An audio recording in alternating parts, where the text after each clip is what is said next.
রাজধানী আগরতলায় একাধিক চুরির ঘটনায় বড় সাফল্য পেয়েছে এনসিসি থানা পুলিশ।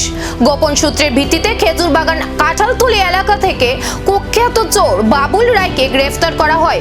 তার কাছ থেকে উদ্ধার হয়েছে চুরি যাওয়া এসির তার। পুলিশের দাবি, ধৃত বাবুল রায় আগরতলার একাধিক চুরির ঘটনার সঙ্গে জড়িত থাকতে পারে। বিভিন্ন মামলায় তার ভূমিকা খতিয়ে দেখা হচ্ছে। মঙ্গলবার তাকে আগরতলা আদালতে তোলা হলে আরও জিজ্ঞাসাবাদের স্বার্থে পুলিশ রিমান্ডের আবেদন জানায় এনসিসি থানা। এই বিষয়ে থানার ওসি পার্থজিৎ মালাকার জানান, রিমান্ডে জিজ্ঞাসাবাদের মাধ্যমে আরও চুরির ঘটনার রহস্য উন্মোচিত হওয়ার পাশাপাশি এই চক্রের সঙ্গে অন্য কেউ জড়িত রয়েছে কিনা তাও তদন্ত করে দেখা হচ্ছে। গত 20/7/2026 তারিখে আমাদের কাছে একটি রিটেন কমপ্লেন এসেছে। আমাদের কুঞ্জবন মাল্টিপারপাস জিম সেন্টারে 3টি এসি মেশিনের তার চুরি হয়ে যায়। তো সেইটা ইনভেস্টিগেশন করতে গিয়ে আমরা এলাকার সিসিটিভি